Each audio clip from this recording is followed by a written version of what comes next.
Alright, in this video we're going to go through the steps of getting from Adobe Bridge into Camera Raw, into Photoshop, and ultimately getting ready to make a print.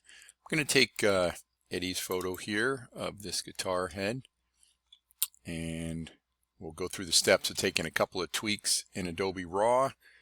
We'll open it up as a smart object in Photoshop, and then we'll go from there. Alright. I'm not going to get too far into the editing of this right now. I just want to show you a couple of things that we'll do that in another video. But just remember that in Camera Raw, and we shot all of these in RAW, we have a lot of tools to experiment with the exposure. If we want to bump up some contrast or reduce the contrast, we can also hone in on, the shadow areas if we want to try to darken those up a little bit. Maybe we want to brighten up the whites. We even can go down here and change the temperature of the photo. We can warm it up, cool it off, and ultimately we can get some saturation if we want to have those colors pop a little bit more. Down here is a button. It'll show you where we started and where we went to. So you can see there's quite a bit more color in this one here, and I've also pulled out a little bit more of the shadow. Let's say we're happy with what we have. What we want to do is instead of just hitting this button here, you want to hit Open as an Object. And that's going to give you the ability to jump back and forth from Photoshop to Camera Raw if you change your mind. And that's important, and you're going to see real quick when we start printing, which is today's goal, the photo coming off the printer is going to look different than what's on your monitor, and that's for a couple of reasons. One, your monitor is projecting light, and what comes off the printer is a piece of paper, and that's reflecting the light. So obviously the light is going to be less intense as it's reflected versus being projected through the LEDs of the monitor. We can try to calibrate those a little bit, but I want the ability to jump back into Camera Raw to make some adjustments. So if you see that we've opened this as this little icon down here shows us that this is a smart object. Let's say we determined that this really needed to be brighter in the final print because we printed one and it came out too dark. We could double click on this. We can go back and increase our exposure a little bit and brighten things up. And then when we go to print, it's going to look a little bit different. All right, the next thing I want to do is make sure that we crop this to the appropriate size for our 5x7 print.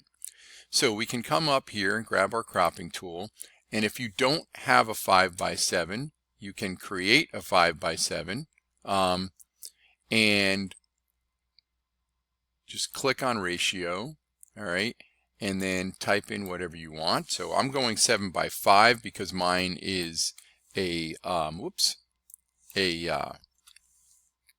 horizontal shot. All right, and I'm going to keep it pretty much as it is. And let's just show you, we can tighten it up a tiny bit if you need to. You can go out in the corners here and rotate it. Again, this is really for another lesson. So just going to play with that a little bit to see. That looks good. I'm happy with that. So we hit OK, get our crop.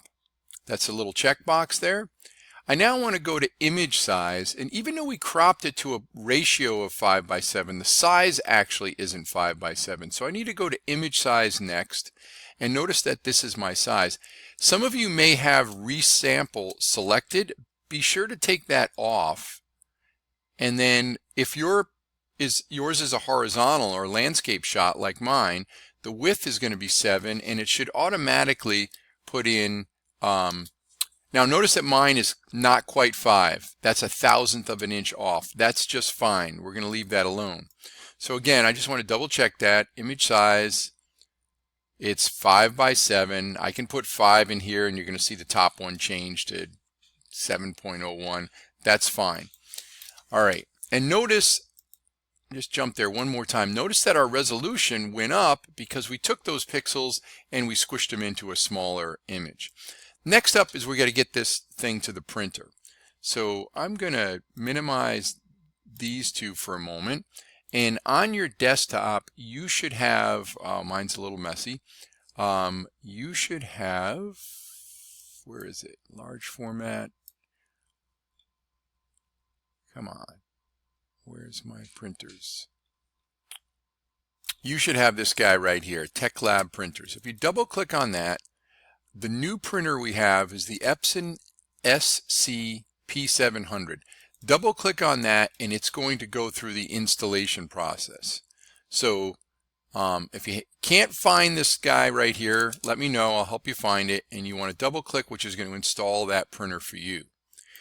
If we jump back into Photoshop now and we get ready to print, I'm going to go to File, go to Print.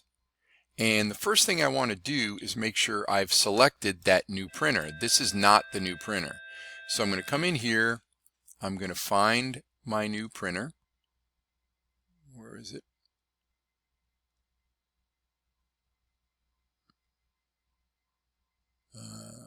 Here it is, Epson SC-700.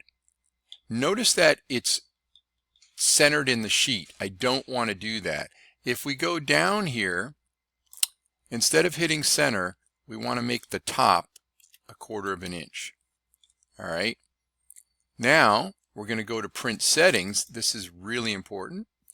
And in here, we want to make sure that we pick the correct paper. And we're going to go to Photo Paper, Ultra Premium Luster, and then print quality, we want max quality, not carbon black, max quality. Whoops. And then we can hit OK and hit print. That's it.